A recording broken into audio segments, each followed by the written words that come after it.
Hello everyone, welcome to another Rick's Picks. Today I'm going to be doing my review of the Masters of the Universe New Eternia Trap-Jaw. So what I'm going to do is I'm going to take a look at him in packaging, then I'm going to take a look at the figure and his accessories, and then I'm going to give you my thoughts on him. And just remember, if you do like this review, go ahead and check out my Masters of the Universe playlist, and also hit that like, share, and subscribe button. They're small clicks for you, but it really helps this channel grow. So without any further ado, let's get to the review.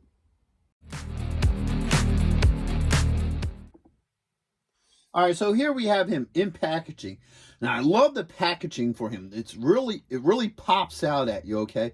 So you got this really nice picture of Trap-Jaw right up in the front, right next to the open shell, so you can actually see the figure. You got your Masters of the Universe New Eternia. You got the Palace Guards flying in here, okay? You got the Masterverse logo right there. They want to tell you that it has 30 points of articulation, your age restriction, Mattel, and Trap-Jaw. Now you spin it around this way, okay? You get the continuation of that picture, but you also get Castle Grayskull here, Triclops fighting He-Man. Now this is the interesting part, and this is what I find really cool. So if you look at this, all right, you can see the talent fighter here, but if you notice, the color scheme is different. This is a yellow and red talent fighter opposed to the normal yellow and blue. Now, anybody old enough to remember is in the 80s when they came out with the original He-Man line, they also came out with model kits that were He-Man vehicles, but they were different color and they were cheaper, and they still worked with your Masters of the Universe figures. So that's what this is right here. This is actually that model kit, which is kind of interesting because the one thing I noticed with a lot of these Masters of the Universe packaging is they foretell their own future. So they kind of tell you little things that might be coming out later. So they might be doing an alternate color of the talent fighter. So that's something that's pretty interesting to me and something that I want to keep an eye out for, because if they do, that'd be pretty cool. So now you spin them around this way. All right. You get a little bit about the figure, you know, a little bit of history of Trap-Jaw, which is really nice. All right. You get this really nice picture of the figure himself. Some of his play features. Then you also get the other figures that are part of this lineup. And then you got the Mattel logo here. Spinning around here. Once again, you get another nice piece of art of Trap-Jaw. I like this picture. Looks really well. And in this picture, he has the alternate jaw, which we'll get into that when we look at him and his accessories. And one of the things I always loved about these Masters of the Universe toys, whether it be the origin lines, the original ones, these newer ones, is they put a lot of really nice art into their packaging. You know, I really like that about these toys. So, with all that being said, let's open them up and see what he's about.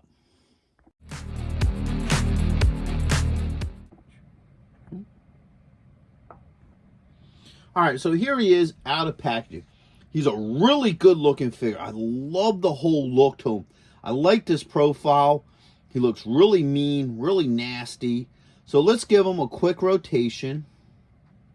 All right, as you see, they added a lot of really cool colors and stuff to him. All right.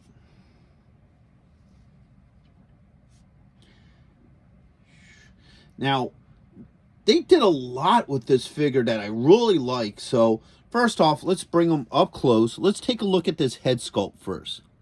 I love the detail to that sculpt. All right. And they use multiple colors in the face to give it like highlights and what have you. Now, of course, the jaw does open. Okay. Oops. There it goes. So not only do you get an open jaw, but you can see what's left of his mouth. All right. Close that back up. This arm here is more of a gunbolt metal than a straight black, so I kind of like that.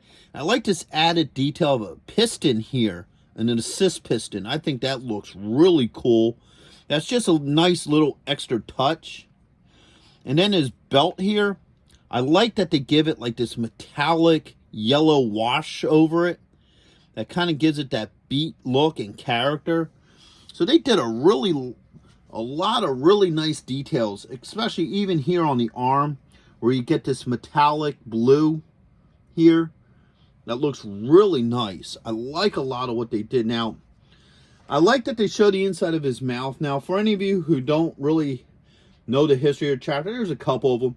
But probably my favorite is the one from the 2000 X series. All right, so in 2002, they rebooted He-Man and they did a new cartoon, which, to my opinion, is probably the best He-Man cartoon out there in lore, because they really fleshed out the characters. They added some really good backstories. I would highly recommend anybody to watch that cartoon. So with that, they also came out with a series of one-shot comics that gave origin stories on each of the figures. So they had Trap-Jaw's origin story, and that's pretty cool. So what happened was, after the wall was put up to keep Skeletor and his troops on the dark side of Eternia, Trap-Jaw actually led a revolution against Skeletor, all right? And in doing so, he lost, obviously. And not only did he lose the battle, but he lost his arm and his lower jaw in the process. So, like I said, I always thought that that was probably one of the better Trap-Jaw, backstories. I really like that. Okay. He also comes with the eye hook here, so you can zip line him as well. So let's start looking at some of his points of articulation. So first off, his head is on a ball joint. We did see that his jaw does open. Okay. We have almost like a ball joint here. All right. And you have right here at the elbow, you have a swivel joint in there. All right, so you can do all sorts of different positions with that.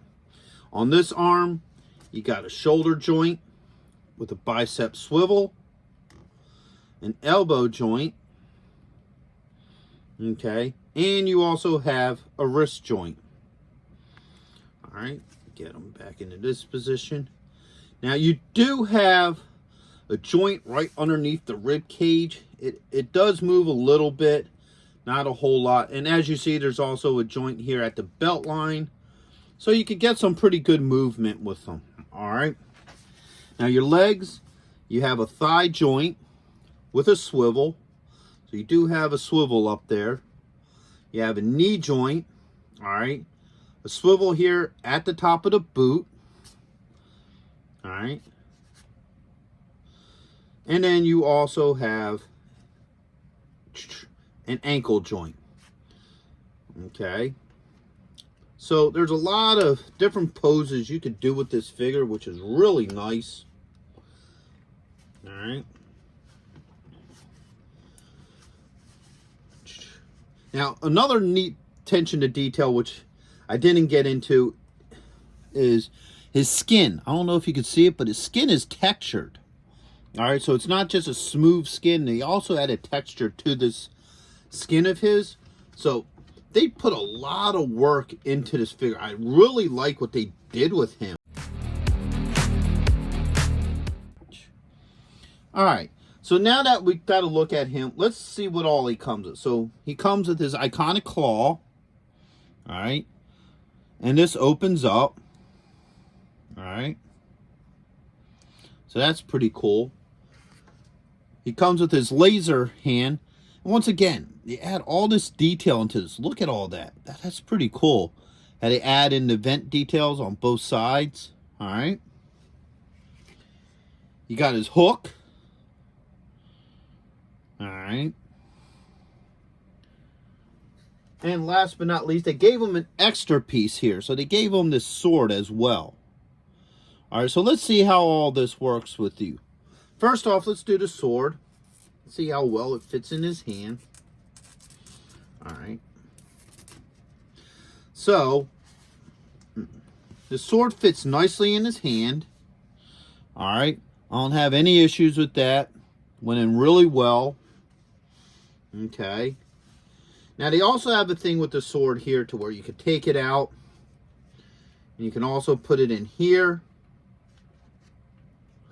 All right, it's a little tight,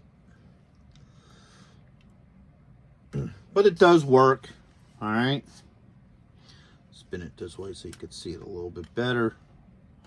Now, I'm not too much a fan of this. I mean, it's a cool feature, You know, it's something neat to do, but it's not one of my top tier things. You know, I'd rather just have it in the hand. But that's just a personal thing, you know, with me. So, and this pops off, and he has a spot right here for it. Just slides in. Sits in there really nice, really tight. You know, doesn't want to move around or anything. All right. So next up, he has his hook. All right. And that just pops right in. All right. Fits in really nice, very snug. All right, so you don't have to worry about that falling out. All right. Now, of course, just like the original Trap-Jaw and most of the other Trap-Jaws afterwards, along his belt, he has spots.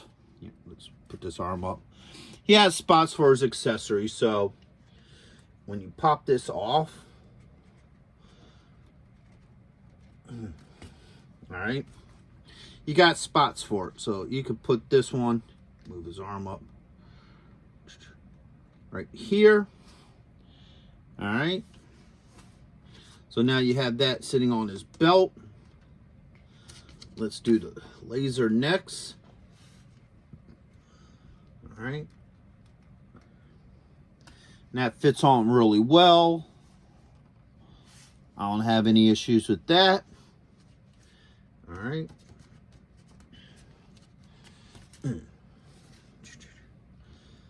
Put that right under here. So that fits in really nice. Now, I saved the claw for last because it has an extra feature. So this here, all right, this bottom claw part can actually come off of here and become a jaw for him. So you can actually take this jaw off. All right.